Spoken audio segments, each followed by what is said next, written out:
pakai PTZ untuk mengarahkan pandangan kita.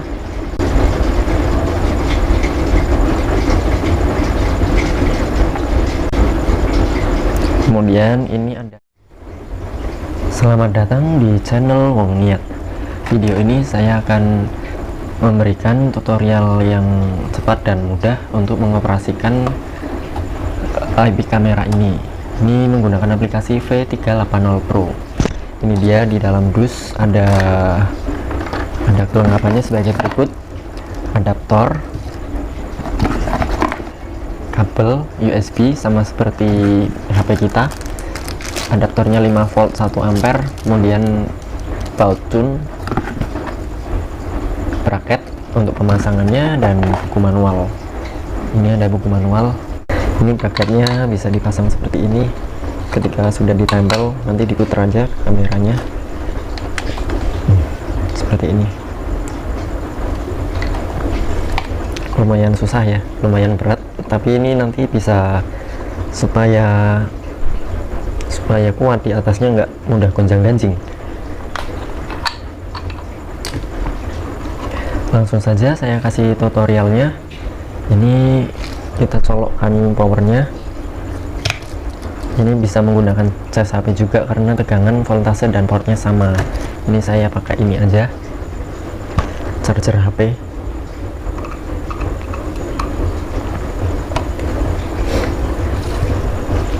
Sambil nunggu ini dimulai, saya perlihatkan ini menggunakan aplikasi V380 Pro seperti ini. Kalau baru, kita bisa mendaftar dulu. Ini register di sini, register. Terus ini kan pakai nomor HP ya, kita pilih email saja karena nomor HP di Indonesia tidak tersedia. Kalau sudah register pakai email, ini ada pilihan, kita pilih Asia, kemudian masukkan email kita apa, terus verifikasi kode. Kalau udah dapat kode di emailnya, kita buka, nanti masukkan, terus next. Anggap saja kita sudah mendaftar, lalu kita login dengan email yang sudah kita daftarkan tadi, masukkan password, kemudian login.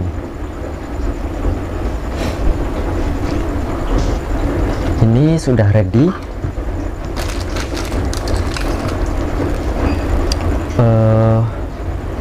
Langsung saja kita koneksikan.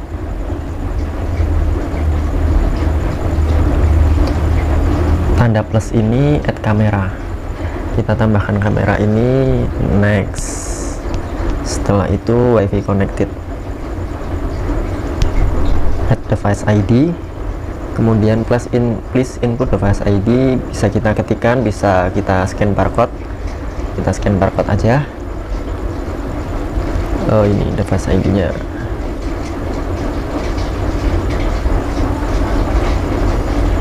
Udah dapat barcode-nya, nanti otomatis ngetik sendiri di sini. Kalau sudah untuk pertama kalinya, username dan password masih tetap sama, yaitu admin dan kosong. Konfirmasi. Berhubung ini sudah saya daftarkan tadi, ini udah ada keterangan tadi, device sudah ready. Ya, ini namanya home 1 di sini. Setelah seperti ini, kita koneksikan ke kamera, menggunakan aktifkan wireless LAN.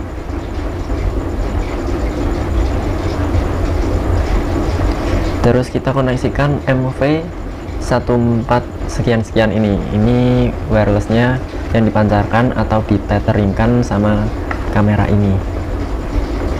Setelah dikoneksikan, kita masuk ke aplikasi yang sudah kita inputkan device-nya tadi. Di sini ada keterangan LAN online. LAN online ini bisa kita buka. Nah, ini untuk pertama kali kita dimintai untuk password baru. Kita masukkan password. Ini ada keterangan password menggunakan huruf dan angka, number or letter and case sensitive. Kita masukkan saja 1 2 3 4 5. 12345A misalnya saja, 12345A. Konfirmasi. Ini passwordnya sudah kita masukkan, sudah kita setting passwordnya untuk kamera ini. Password yang tadi password kamera ini ya, bukan password login akun yang tadi kita daftar pakai email, beda. Terus kita buka. Nah, di sini kita langsung bisa mengoperasikannya. Pakai PTZ untuk mengarahkan pandangan kita.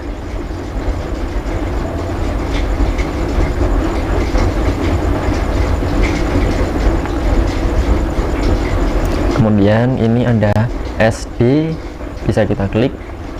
Ini versi HD, video HD. Kemudian ini ada beberapa fitur bisa dicoba sendiri nanti. Ini pause, tanda pause ini untuk menjeda kita nonton secara live. Ya, jadi walaupun kita ngobrol-ngobrol ini terjeda di sini videonya. Kita play lagi bisa. Kemudian ini ada tanda speaker ini, kalau kita aktifkan, ini diaktifkan, nanti kamera ini akan mengambil rekaman video, maksudnya mengambil rekaman audio dari sini. Kan ini ada mic-nya di sini, ini ada lubang ini, mikrofon, jadi kita bisa mendengarkan dari sini.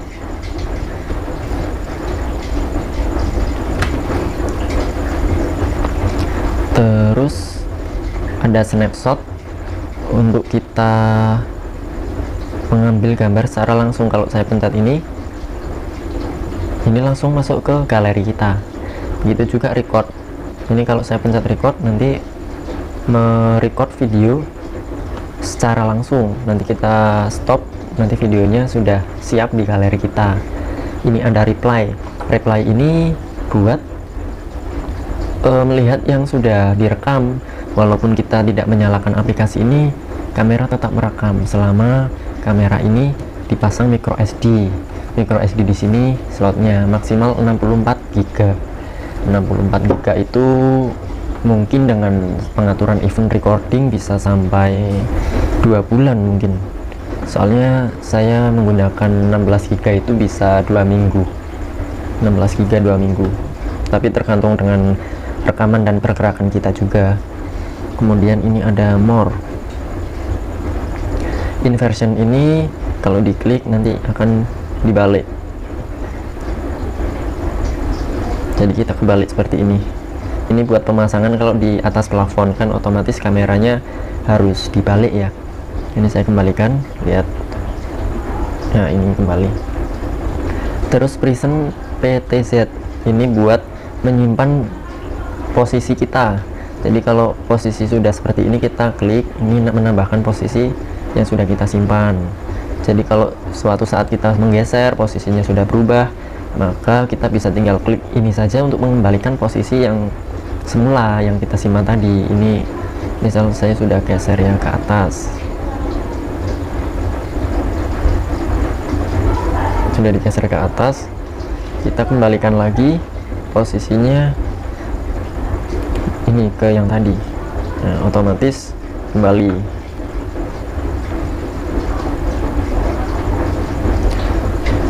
Kemudian ini ada motion track. Motion track ini kalau diaktifkan akan mengikuti gerakan. Kalau pergerakan misal ada orang lewat atau apa, nanti mengikuti. Tapi biasanya ini saya matikan saja, soalnya sudah disetting untuk sudut-sudut yang kita kehendaki. Misalnya saja ini kalau kita aktifkan motion track ini di menghadap ke jalan, jadi nanti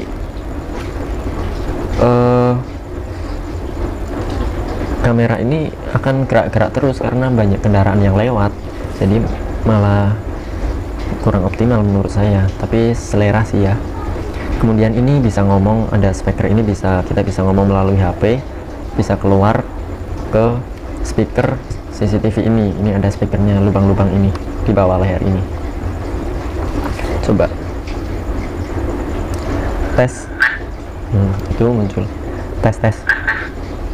seperti itu ya. Sudah, ini ada kotak 4 ini yang saya tunjuk pakai jempol ini. Kotak ini kalau diklik ini bisa menampilkan 4 sekaligus dalam satu layar. Kalau ini juga, kalau ini satu. Ini ada tanda untuk full screen.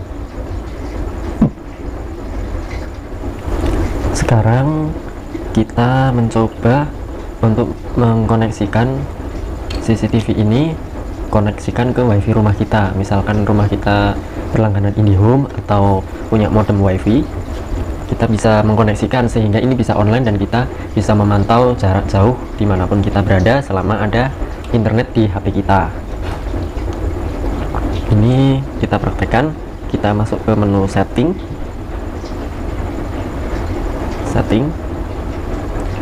kemudian kita ganti jaringannya dari jaringan 2 arah dari HP ke kamera secara langsung, kita ganti ke jaringan router di rumah kita. Kita masuk ke network. Di sini ada change to Wi-Fi station mode. Di sini kita klik. Sudah, di sini kita scan Wi-Fi di sini. Udah di scan, kita pilih yang di rumah kita itu apa namanya. Kalau di rumah saya ini TP-Link ED74. Kita klik. Kita masukkan passwordnya.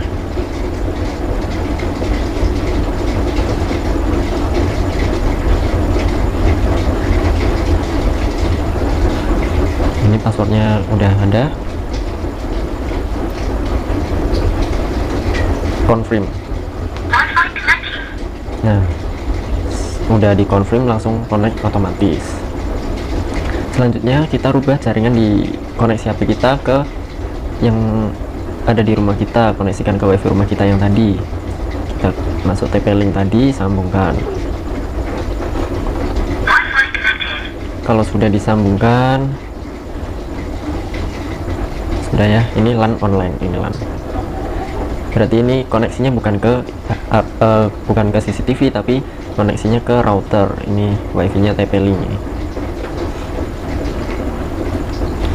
Ini LAN online. Bisa kita buka.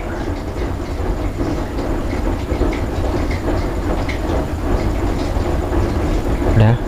Jadi ini walaupun kita berada di luar rumah atau bahkan luar kota, yang penting ada data kita nyalakan. Yang penting ada data, nanti kita bisa online di sini. Ini sudah internet online. Jadi walaupun kita di luar rumah, kita bisa online ya, bisa memantau, mengoperasikannya secara online. Ini lihat koneksi kita, bukan menggunakan wireless LAN, tapi menggunakan data seluler.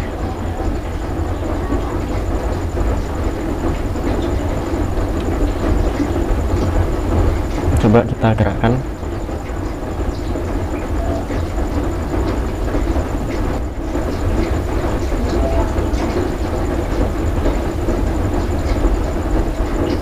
Responnya ada jeda sedikit karena kendala koneksi atau jaringan internet yang kita gunakan. Kemudian untuk tambahan ini ada general, ini kita bisa lihat menu-menunya. Ini bisa ganti nama, bisa ganti password, mengatur waktu, melihat versi firmware. Kemudian ini network buat mengatur jaringan yang tadi, video record ini. Kalau ada micro SD-nya kita bisa mengatur ini. Continuous recording ini yang paling atas biasanya dimatikan. Kalau dinyalakan ini akan merekam 24 jam non-stop. Dan merekam 24 jam non-stop itu bagi sebagian besar pengguna itu sangat tidak usable, tidak friendly ya. Karena boros memori walaupun ada hapus otomatisnya, tapi itu kurang optimal. Jadi biasanya menggunakan event recording, itu merekam jika hanya ada gerakan. Record audio ini bisa dinyalakan atau matikan. Ini rekamannya bisa SD atau HD, bisa dipilih SD atau HD ya. Terus ini ada alarm. Alarm ini kalau dinyalakan akan mengirim pemberitahuan ke HP kita, jadi berbentuk notifikasi. Ini ada jadwal dan alarm area, jadi ini gerakan yang akan kita tentukan. Jika ada pergerakan di sudut tertentu, maka akan memberikan notifikasi. Kalau ini alarm sound, jadi alarm sound ini kalau alarmnya nyala, selain memberikan notifikasi, ini juga akan memberikan alarm, jadi bunyi kayak sirine seperti itu. Ini pakai LAN saja karena agak lama kalau pakai internet karena koneksinya lambat. Terus ini bahasa bisa kita pilih, tapi hanya ada dua, bahasa Cina dan bahasa Inggris. IP kita gunakan otomatis saja, karena kalau manual kita setting manual. Saya juga tidak pernah menggunakan manual. Kalau ini prompt sound, jadi ketika pertama kali dinyalakan atau ada pergantian status koneksi, ini akan mengeluarkan suara seperti yang tadi pertama kali dinyalakan. Ini bisa kita matikan. Kalau dimatikan tidak akan ada suara seperti wifi connecting, ya semacam itu. Ini alarmnya nyala, muncul pemberitahuan karena saya melakukan banyak gerakan di sini. Ini alarmnya kita matikan aja.